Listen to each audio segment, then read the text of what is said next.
우리 모든 믿음의 가정마다 성령의 충만함이 함께하기를 축복합니다. 미국의 그 오리건주에 사는 제임스 킴이라고 하는 한국의 교포가 있었습니다. 좀 한참 된 이야기입니다. 싫어하고요. 이 제임스 킴 이분이 이제 가족과 함께 친척 집에 다녀오는 길에 폭설을 만났습니다. 그래서 차 안에 갇히게 됐죠. 눈이 너무 심하게 오니까. 그래서 전기도 그 지역이나 도시에 전부 전기도 끊기고 통신도 마비가 되고 교통도 두절되고. 그래서 차 안에 계속 있으면 죽겠다 싶어서 어린 두 아이와 아내를 차 안에 둔 채 구조를 요청하러 갔습니다. 그런데 이제 나중에 알게 된 것이지만 한 26km를 헤매다가 1.6km 앞에 휴게소를 앞두고 숨지고 말았습니다.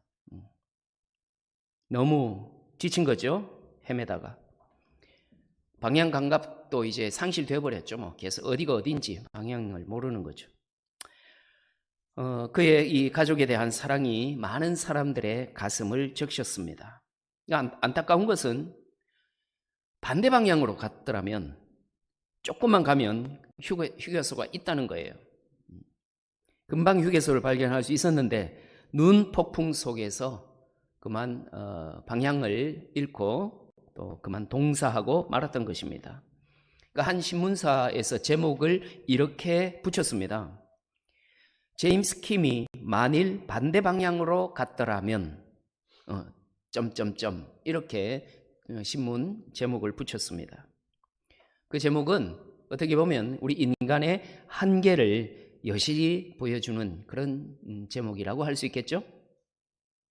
가장으로서 가족을 지키려고 최선을 다했지만 그가 할 수 있는 일은 거기까지였던 거죠. 가장 노릇하며 사는 게 쉬운 일이 아니죠. 그래서 40대의 돌연사가 가장 많다고 통계가 그렇게 말해주죠. 그러니까 가장으로서의 무게를 보여주는 그런 수치입니다. 여러 해 전에 안양에서 공익요원으로 복무 중인 아들을 둔 어머니가 있었는데 그 아들이 너무 빈둥빈둥거린다고 어머니가 꾸짖었습니다. 그랬더니 아들이 어머니를 찔러서 중태에 빠뜨리고 말았습니다. 그런 사건이 있었습니다. 그런데 그 어머니는 정신을 잃어가면서도 장롱에 막 옷가지들을 꺼내서 막 흩어놓습니다. 강도 사건으로 위장을 해서 아들이 잡혀가지 않게 하려고 그랬던 거죠. 물론 이것도 어머니의 사랑이긴 합니다만 신고하는 것도 어머니 사랑일 수도 있고 여러 가지 방향으로 나갈 수 있겠죠. 어쨌거나 아들을 사랑하는 마음은 지극합니다. 그러니까 부모는 이렇게 자신이 죽어가면서까지도 자녀를 걱정하지만 안타까운 것은 부모의 이런 사랑이 있다고 해도 그 자식이 반드시 잘 되는 것만은 아니라는 거죠. 이것이 우리를 안타깝게 합니다. 본문 1절과 2절에서 이런 말씀합니다. 같이 읽겠습니다. 여호와께서 집을 세우지 아니하시면 세우는 자의 수고가 헛되며 여호와께서 성을 지키지 아니하시면 파수꾼의 깨어있음이 헛되도다. 너희가 일찍이 일어나고 늦게 누우며 수고의 떡을 먹음이 헛되도다. 아멘. 그러니까 하나님 없이 애쓰는 일들이 얼마나 허무한가 하는 것을 보여주는 말씀입니다. 서두에 말씀드린 그 제임스 킴, 이 사람이 휴게소와 가까운 방향으로 가지 않은 것은 그쪽 가는 길이 비포장도로였답니다. 그러니까 그 길은 아니라고 생각한 거죠. 눈으로 보기에는 그 길이 아닐 거다. 자신의 생각에 이 길로 가면은 뭔가 빨리 휴게소를 찾아서 구조 요청을 할 수 있을 걸로 생각을 했는데, 그런데 그 가지 않은 그 비포장 도로 그 길이 진짜였던 거죠. 물론 눈이 덮여 있으니까 또 알지도 못했을 수 있고요. 우리 신앙생활도 마찬가지입니다. 신앙생활. 살아가는 것도 다 그렇죠. 때로는 이 길이 아닌가 싶을 때도 있습니다. 하지만 우리 눈에 비포장도로 같지만 그러나 그 길이 생명의 길일 수 있다는 것을 우리는 알고는 있어야죠. 마태복음 7장 14절 보면 생명으로 인도하는 문은 좁고 길이 협착하여 찾는 자가 적음이라 그러지 않았습니까? 우리 눈으로만 보고 판단하는 이 일은 잘못될 가능성이 충분히 있다는 말입니다. 그래서 우리 가정이 진정으로 건강하고 행복하기 위해서는 인생 사용 설명서 뭡니까? 성경책. 이거 인생 사용 설명서입니다. 이 성경의 가르침에 귀를 기울여야 합니다. 그 가르침 첫 번째는 뭔가? 바로 가정은 하나님이 만드셨다는 겁니다. 하나님이 직접 우리 인간 세상에 어떤 기관을 만든 거 딱 두 개입니다. 두 개. 그 중에 하나가 가정입니다. 사람이 만든 게 아닙니다. 가정은. 창세기 2장을 보면 인류 최초의 결혼식이 나옵니다. 신랑 신부는 아담과 하와죠. 주례는 하나님이시고요. 하나님이 말씀하십니다. 남자가 부모를 떠나 그의 아내와 합하여 둘이 한 몸을 이룰지로다. 근데 이상한 게 없습니까? 부모를 떠나? 지금 아담과 하와에게 하는 말이에요. 아담과 하와가 육신의 부모가 있습니까? 없잖아요. 하나님이 흙으로 빚으셨잖아요. 아담을. 그리고 그 갈비뼈를 빼내서 하와를 만드셨잖아요. 그런데도 부모를 떠나 라고 말씀하신 것은 이 말씀이 아담과 하와만이 아니라 결혼하는 모든 사람들을 향한 말씀이기 때문일 것입니다. 또 마가복음 10장에 보면 사람이 그 부모를 떠나서 그 둘이 한 몸이 될지니라 이러한즉 이제 둘이 아니요 한 몸이니 그러므로 하나님이 짝지어 주신 것을 사람이 나누지 못할지니라. 아멘. 그런데 너무 잘 나누고 있죠. 결혼하는 두 남녀는 하나님이 짝지어 주신 것이라고 말씀합니다. 그러니까 가정은 결혼하는 두 사람이 선택하는 것 같지만 그게 아니고 하나님이 정해 주시는 거라는 거죠. 이러한 하나님의 간섭하심, 섭리 이것을 믿고 신중하게 만나고 그리고 결혼한 후에는 신중하게 결혼 생활을 유지해 간다면 그 결혼 생활이 어찌 원만하지 않겠습니까? 하나님 중심으로 해 간다면 서로가 말이죠. 자기를 기준으로 하니까 서로가 못마땅해지는 거죠. 사실은. 자, 근데 우리 이 시대에 가족이라고 하는 게 우리가 다 아는 것처럼 참 많이 흔들리고 있죠.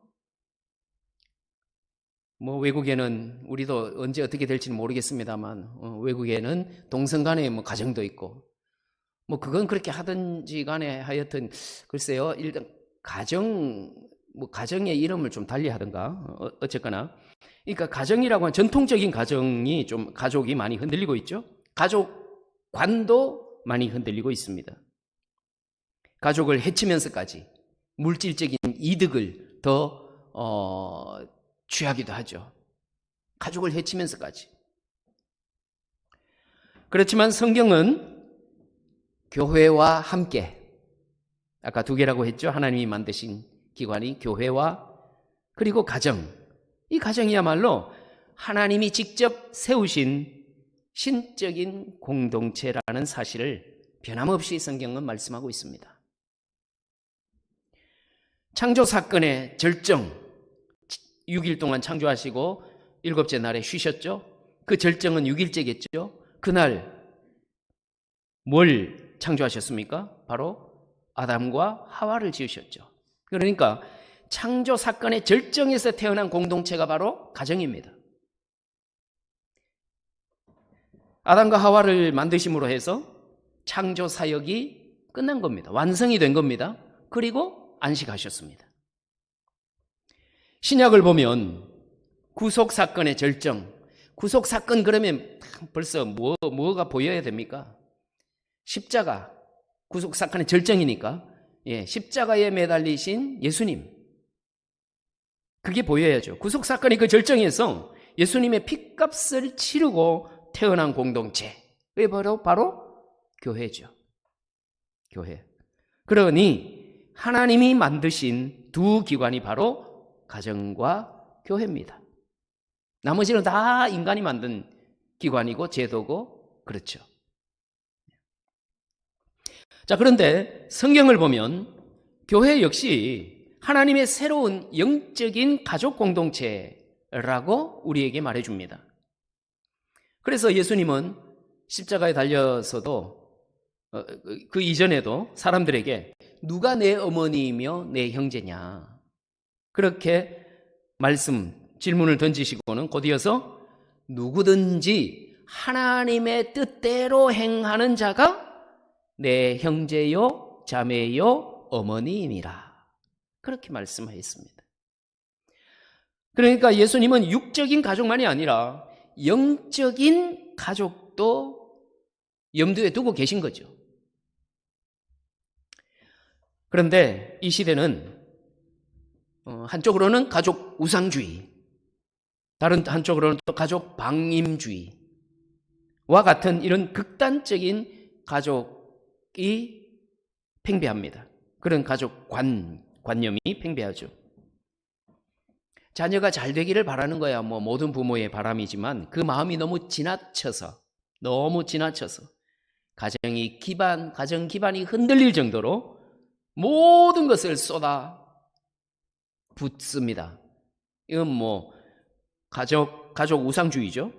너무 과보호하고 하다 보니까 학교에서도 문제가 많이 되고 교권도 상실되고 이런 문제도 생기죠. 심지어는 교육 문제 때문에 가정이 나누어져서 해외에, 반쪽은 해외에 나가 있고 어린 자녀만 보낼 수 없으니까 엄마나 아빠가 한 명은 따라가고, 그걸 기러기 가족이라고 한동안 많이 이렇게 회자되었죠. 그러다가 또 결국 부부가 오히려 이혼으로 굳어져 버리기도 하는 그런 사건도 많았지 않습니까? 이 자녀는 그야말로 하나님이 주신 소중한 선물이지만 우상화의 대상이 되어서는 안 됩니다. 그래서 무엇보다도, 심지어 자녀보다도 하나님을 사랑하라는 말이 그래서 있는 거죠. 하나님을 사랑하는데 자녀를 사랑하지 않겠습니까? 하나님을 사랑할 때 당연히 이웃을 사랑해야 하는 것처럼 하나님을 더 사랑하라고 해서 자녀를 사랑하지 말라는 게 아니죠. 자, 그런가 하면 또 부모를 반기하고 자식을 포기하는 그런 가족도 여기저기서 들려옵니다. 걸핏하면 뉴스에 가족 내에서 그런 사건 사고들이 이렇게 들려오죠. 가정의 소중함을 망각하고 오직 탐욕을 위해서 가족을 이용하기까지 합니다. 이런 자에게 디모데전서 5장 8절은 말씀하기를 누구든지 자기 친족, 특히 자기 가족을 돌보지 아니하면 뭐예요? 믿음을 배반한 자요, 불신자보다 더 악한 자니라 그랬습니다. 불신자들, 믿지 않는 자들보다도 더 악하다. 누가? 자기 친족, 특히 자기 가족을 돌보지 아니하면. 우리의 가정은 하나님께서 만드셨음을 믿으시기 바랍니다. 이 사실을 인정할 때 가정을 막 내 마음대로, 내 성질대로 그렇게 하지는 않을 것입니다. 하나님이 원하시는 것이 뭘까? 우리 가정을 통해서 하나님이 뭘 하실 수 있을까? 뭘 하실까? 뭘 하시기를 원하실까를 생각하게 될 것입니다. 자, 가르침 두 번째는요. 건강한 가정 되기 위한 가르침 두 번째, 하나님이 세우셔야 건강한 가정이 될 수 있다라고 하는 사실. 어느 목사님 부부가 있었습니다. 남편 목사님은 치약을 사용할 때 맨 밑에서부터 꽉꽉 눌러가면서 알뜰하게 사용하는 스타일인데, 우리 집하고 조금 비슷한데 우리 집은 아닙니다. 아닙니다. 근데 그 목사님의 사모님은 중간에 그냥 꾹꾹 눌러서 사용합니다, 치약을. 그래서 다툼이 생겼고 급기야 치약을 2개를 사서 사용을 합니다. 근데 목사님은 자기 치약에다가는 내 치약 쓰는 놈 죽인다, 이렇게 써놓은 거예요. 써놓은 겁니다. 근데 그 교회에 부흥회를 하게 됐습니다. 근데 그 지역에 그 강사 목사님이 묵을 만한 숙소가 마땅치 않아서 그냥 목사님 집 사택에 강사를 모셨습니다. 근데 나중에 그 강사가 양치질을 한 번도 안 한 것을 알게 됐습니다. 할 수가 없죠. 치약 한 번 썼다가 죽는다는데 어떻게 쓸 수 있었겠습니까? 그래서 그 강사 목사님은 이 목사님 가정이 싸움을 자주 하는가 보다, 이렇게 생각을 했는지 그 다음 이제 시간부터의 부흥에 남은 설교는 주제가 싸우지 말라라고 바뀌었다고 합니다. 사람들은 이 가정을 세우는데 다 자기 생각과 자기 어떤 고집, 주장, 이걸로 하려고 합니다. 그러니까 갈등이 생기고 다투게 됩니다. 그러니까 세상에는 옳고 그런 문제가 아닌 게 많거든요. 그러니까 남편이 주장하는 거, 아내가 주장하는 거, 그러니까 이렇게 해도 되고 그렇게 해도 되는 게 많습니다. 근데 그냥 하나는 틀린 것처럼 다투게 되죠. 서로 인정하는 게 중요하겠죠. 그리고 어느 한쪽을 가장으로 세웠으면 함께 의논은 하되 모아진 의견으로 이렇게 수렴해서 진행해 가는 게 맞겠죠. 계속 고집하고 주장하게 되면 싸움이 커질 수밖에 없습니다. 그래서 방도 따로 쓰고 나중에는 대화도 안 하고 그냥 같은 집에 두 사람이 이렇게 방에 새빵 들어와 살듯이 그렇게 사는 사람도 간혹 있죠. 그러면 안 되지만. 자, 본문 오늘 1절 말씀 다시 읽어보겠습니다. 여호와께서 집을 세우지 아니하시면 세우는 자의 수고가 헛되며 여호와께서 성을 지키지 아니하시면 파수꾼의 깨어 있음이 헛되도다. 아멘. 하나님이 가정을 세워 주시지 않으면 헛것이라는 겁니다. 헛짓이라는 겁니다. 신약의 사도행전 10장을 보면 아주 그 멋진 가정의 가장 고넬료라고 하는 인물이 소개됩니다. 그 고넬료를 어떻게 소개하고 있는가 하면요, 그가 경건하여 온 집안과 더불어 하나님을 경외하며 백성을 많이 구제하고 하나님께 항상 기도하더니, 얼마나 모범적인 가정의 가장입니까? 바로 이러한 가정이 바로 하나님이 세우신 가정이죠. 이런 가정은 주변에 칭찬이 끊이지 않고 또 가정 안에서 웃음이 끊이지 않습니다. 그래서 시편에서는요, 여호와를 경외하며 그의 길을 걷는 자마다 어떻다고요? 복이 있도다. 복이 있도다. 어떤 사람이 여호와를 경외하며 그의 길을 걷는 사람, 복이 있다고 시편 기자는 고백합니다. 예수 그리스도가 그 가정에 들어오셔야, 또 들어오셔서 중심이 되어야, 주인이 되어야 가정이 화목합니다. 누군가는 한 사람의 뜻으로 이렇게 맞춰 가야 될 거 아니겠습니까? 물론 그 사람이 항상 맞는 건 아니죠. 엄마가 됐든 아빠가 됐든.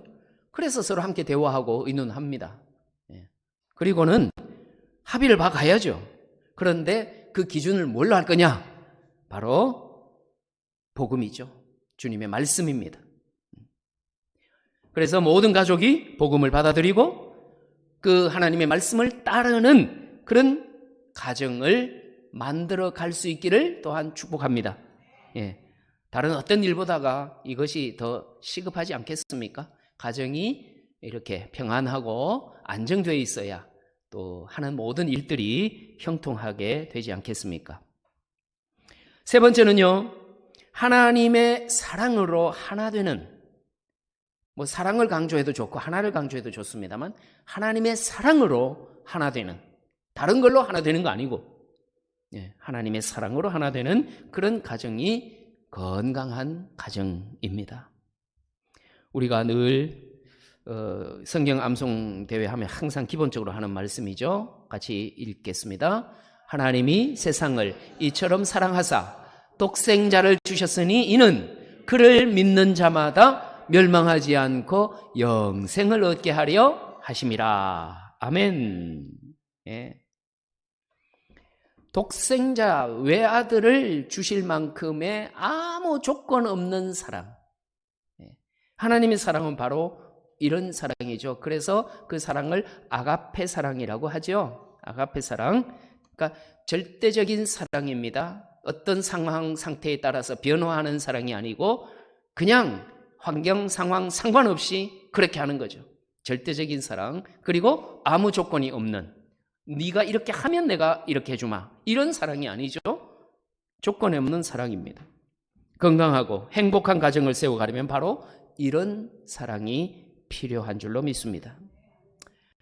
물론 뭐 하나님의 사랑이라고 해서 무조건 감싸주는 건, 사랑 그러면 무조건 감싸주는 것만이 아니죠. 성경에서 매를 아끼면 자녀가 망한다고 했죠. 예. 잘못했는데도 편들어주는 그것은 하나님의 사랑 아니죠. 하나님의 사랑은 뭔가 감싸든 매를 들든 간에 사람을 바로 서게 하는 것이 사랑입니다. 그래서 때로는 책망도 하지요. 네. 그래서 구약에서는 주로 하나님께서 징계를 많이 하시죠. 그래서 우리는 구약의 하나님은 무서운 하나님 이렇게 생각하고 신약의 하나님은 사랑의 하나님 그렇게 생각하지만 구약의 하나님도 왜 징계하십니까? 결국은 회개하게 하고 회복시키시고 결국은 사랑하시기 때문에 징계하시는 것을 우리 전체를 보면, 그래서 성경을 한 절 한 절 몇 줄 꼬집어내갖고 그것만 가지고 보면 안 되는 거죠.